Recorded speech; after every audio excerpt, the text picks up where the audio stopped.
I'm constantly wondering what's going to come in the next couple of years. Like, it's going to be an interesting place, right? Yep. Like I said, what we talk about today may be something else tomorrow. This is how fast this is changing. We're not right or wrong. We're just Observing. observing and stating what we see as of, February 25th and, 2022. 2022. And like, it's interesting to like look back at this 5 years from now, like, and just be like, man, we should have gone heavy on Ethereum. We should have gotten heavy on, whatever, because Whatever. it'd Craps be, table crypto. yep. You Right. just pick your number, pick the top 10, pick the top 100, whatever you They're want all to do. promising. Let's see Yeah. what one blows up. Let's see which one. Yeah. And you know what I feel is like if you spin that wheel along, if you sit at that table and you have in your well diverse and you sit in your chips are all on the table and, you know, you may have more on number 17 and number 3 and whatever on the roulette table, and you sit there long enough, odds are that your number's going to come up. What are you going to do when the number comes up? You know what I mean? That's what I always say. Don't like constantly trade your stuff because everything's cyclical. Things pump at different times. Right now, nothing pumps apparently, but it will. In the couple months, like you're holding something, just hold it, write it out. Like go, tranquilize yourself in past podcasts, or take a nap, go read a good book, whatever. You believe in a project, the fundamentals don't change. Don't move. Don't worry about it. You understand why things are down. You take it easy. Okay, cool. I don't need to get stressed out. So many people stress out so fast. It bothers me so much. Oh my gosh, it's up, it's down. Do you read anything else besides that chart that it's up or down? Like, I seriously, most people don't. It's like really. Yeah. So I'm gonna get in. Go ahead. Yeah, and then also, like for myself, like I was one of those people that was waking up, looking at charts all day, looking at charts all night, just looking at charts, just like, hey man, trying to really just kind of like casino guess, like, oh, like a roulette, like this number's gonna land, the next number's gonna be this, the next price of Doge is gonna be this, it's pretty much the same thing as gambling. And I think what we need to do is just pretty much, kind of look at it as like I said it before, a 401k or something, where you just put your money in it and you just let it sit for, lock it up, bury it, do whatever you have to do, mental bury it, mental vault it, whatever, and like go back 5 years from now and be like, hey man, yeah, there were some peaks. Check up on it every year. Yeah, check up on it in a year, but then also be like, is it still alive? Yeah, okay, cool. It'd be like, there are some moments where, I understand life happens and you do need your funds, and sometimes you need to sell some of your crypto to get some fiat to buy a purchase or whatever, go on a vacation. I get it.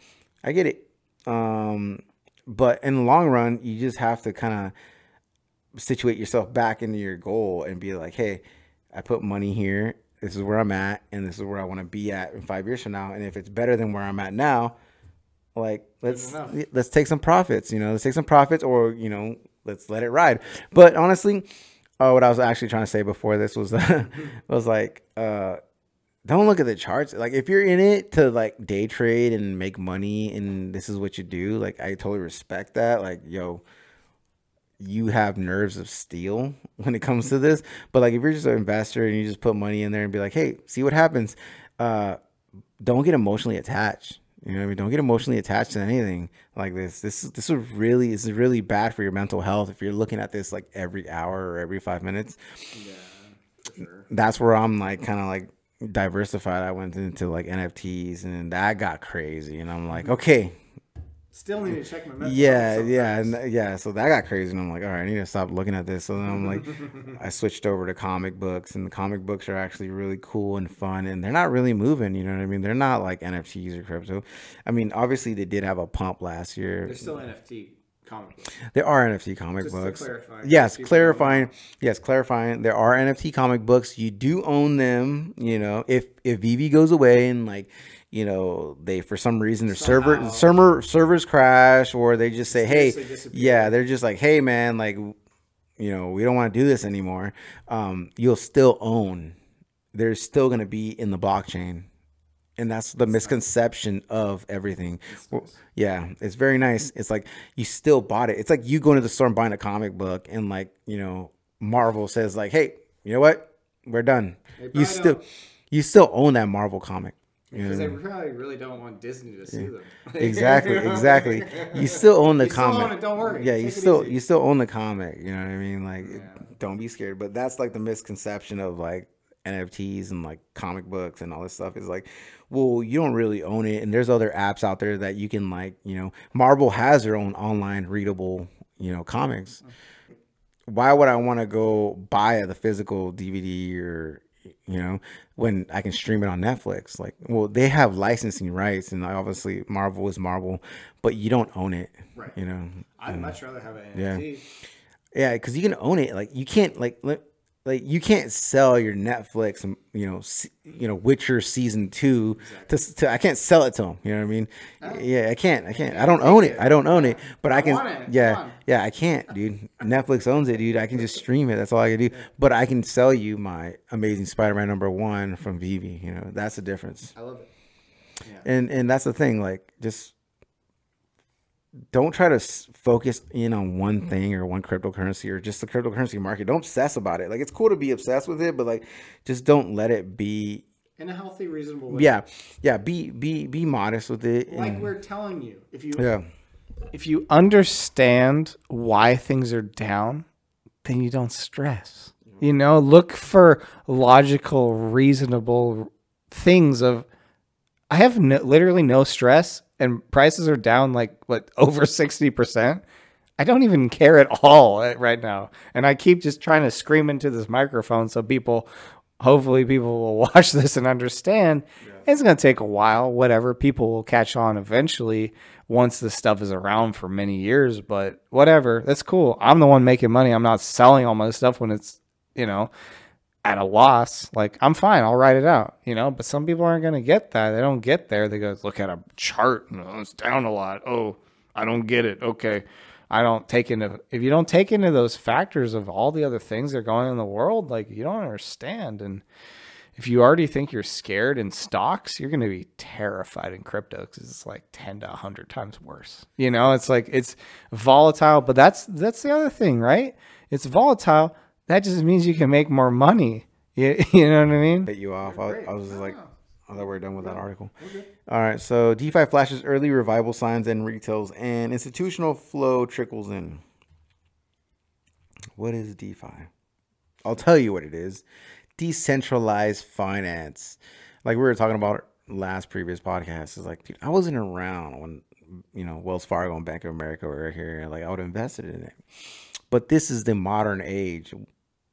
Bank of America, Wells Fargo, decentralized finance. Where we all can own a piece. We can all own a piece of that, banking system. We can own a piece of a banking system. That's neat, So ground level, and people that are listening to this now, please educate yourself on decentralized finance. A lot of good opportunities. A lot of good opportunities, and like, just look at it this way: your bank does a lot of things to make money. What if they were like, hey, let's be partners?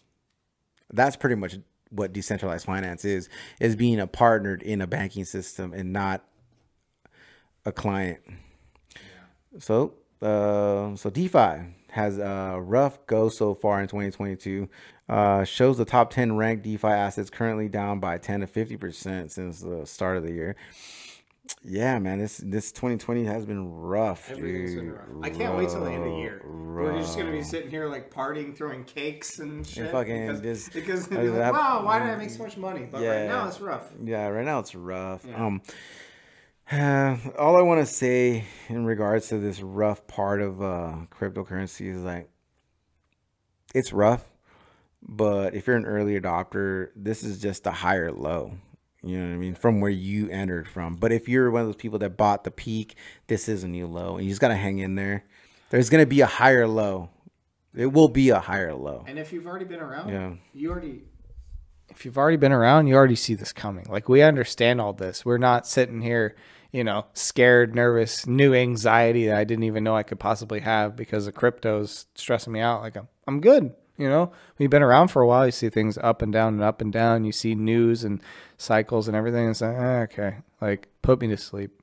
as I've said many times before, like this isn't really interesting to me.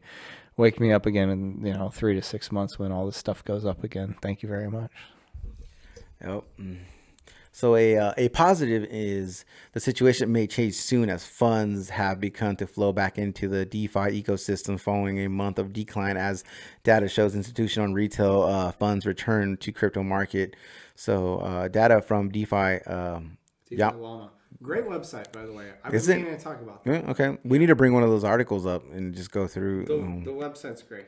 Okay. It just shows the Yeah. Go ahead.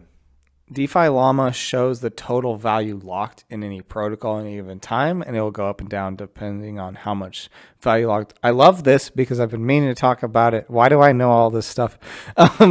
Do I continually just impress you or what?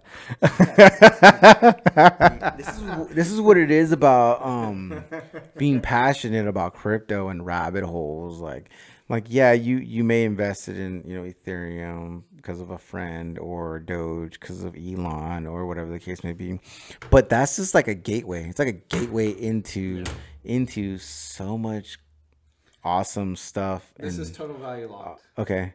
And this is Defillama. so it's like Just keep talking.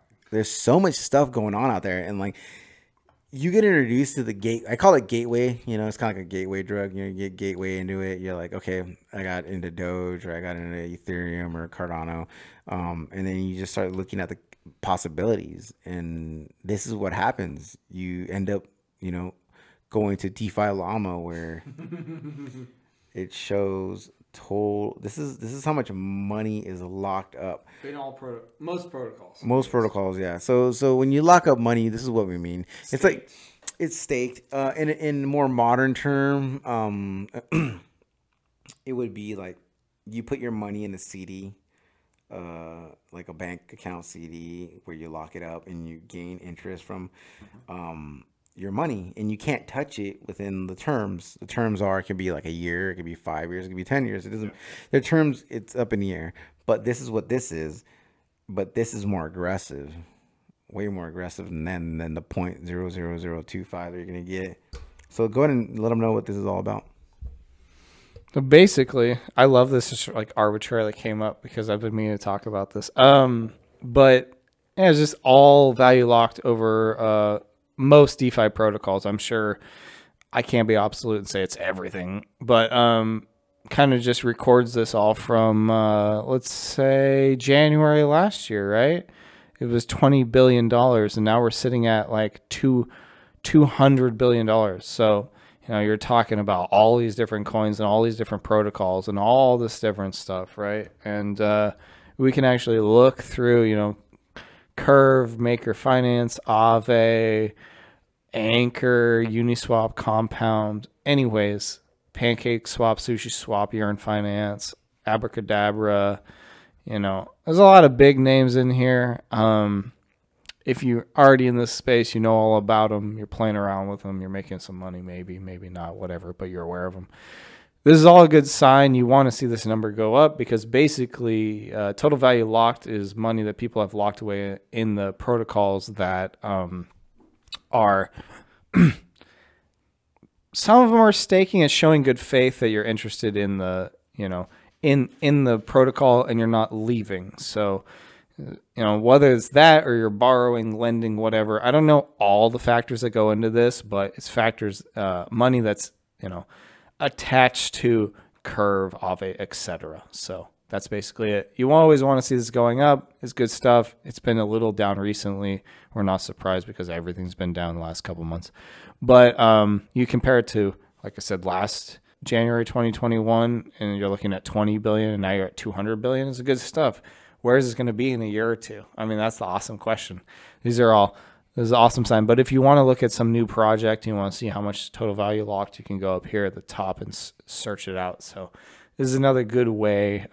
If you think something's super awesome and it has almost no value locked and it's going up, not advice, never been, never has been, never will be. But, you can check that out. Oh, wow, like this is a good project. There's no money in it. Oh, I just got in the first couple of months. You can check out the total value locked in a protocol. If you want to invest, you think it's a good investment after you do your own analysis not our analysis, your analysis, then oh wow, that's a good yeah. So that's how you read this website. It's just another good tool. There's lots of good tools out there. Just another one of them.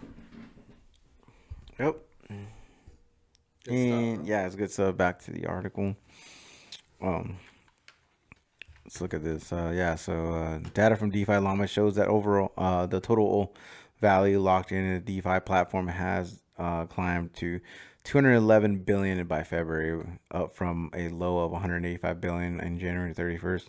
Yeah, it's a pretty good climb, man. It's just like higher highs on this, dude. And it just dipped a little, but over like a year, it's exponential. That's what we're talking about. This is okay. So we're seeing higher highs here. But we're also seeing higher lows because this low is higher than this low and higher than this low and higher than this low. Yeah. And that's what we're talking about when we say higher highs and higher lows and lower lows and lower highs. You know what I mean? It's like higher highs and higher lows means a step up, and lower lows and lower highs is a step down. And that's essentially what we're talking about without a chart. A closer look at the individual protocol that contributes to the total TVL shows that the biggest drawdown of the TVL overall the past 30 days were stablecoins focused protocol like Curved, CRV, and Convex Finance CVX, which appears to suffer from the collateral damage of popular rebase projects like Olympus DAO, OHM, and Wonderland Time implode. Really bad. Not good stuff. That was a racket. Really? These are all just rug pulls? Rug pulls? It's very complicated. Rug pulls, or is it more like a Xerox type of thing? I don't know what that means. You want to explain that? Xerox? Yeah. This is a scam. It's like a pyramid scheme where they just take everyone's money and give them false hopes and dreams. You know what I mean? Basically, Olympus DAO and Time Wonderland was combined and tied in with like Abracadabra, Magic, MIM, Magic Internet Money, Terra. It was complicated and they promised a lot of stuff. I think they were like, I don't know. I can't remember. It was like, 5,000 to 8,000 to 50,000 or something per, coin or something. It was insane. And they were promising insane returns of, 50, 100,000%. It's like, dude, anybody with half a brain really hopefully learn their, if you didn't already learn your lesson, like you don't get the returns like that most of the time, unless the protocol is super new. It's like a month old, then you can get crazy returns because there's no liquidity, nothing, whatever. You can make crazy money, but something's been around for a year and they can promise you that amount of return or 2 years or whatever. Like, yeah, it's just crazy. So a lot of shenanigans, a lot of things tying up, lending, borrowing against itself, whatever.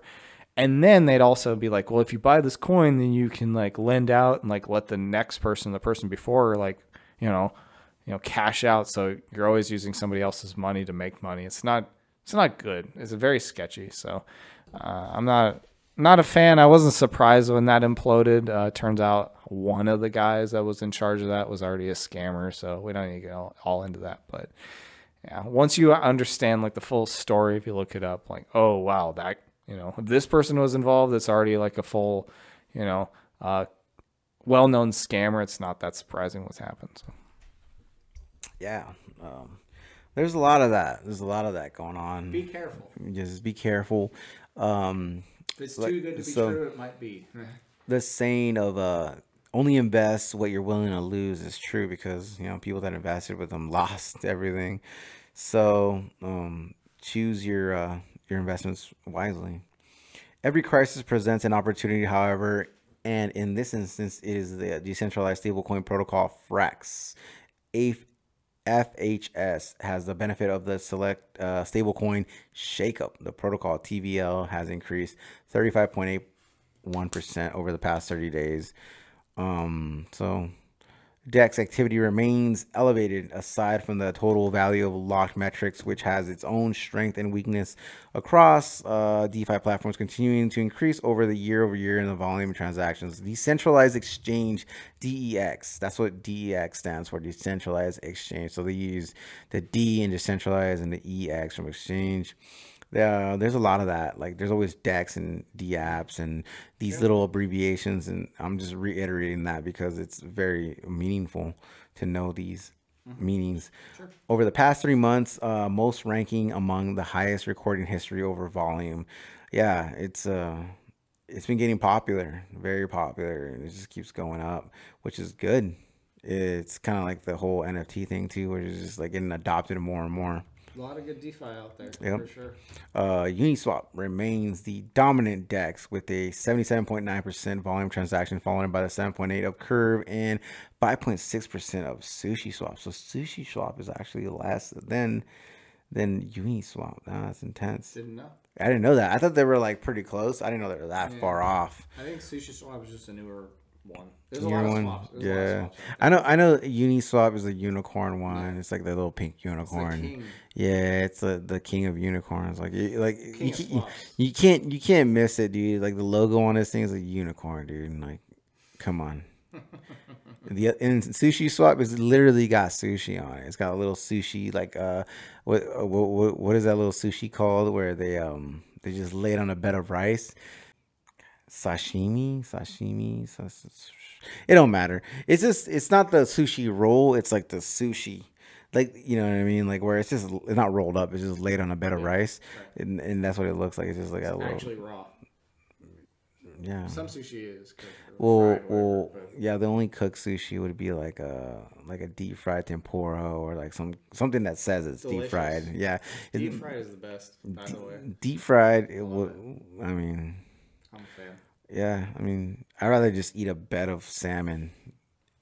Not complaining. Yeah, like it's just like they just give you like a little rice and then there's a bed of rice and they just put salmon everywhere and you're just eating it. You're just give like, me some salmon and an avocado and deep fry it in some rice. I'm happy. That's great. I don't know. It's that crunch. It's the raw and the crunch, the nice texture between. Oh, it's not raw at that point. It's not raw at that point. It's but cooked. The middle sometimes kind of is.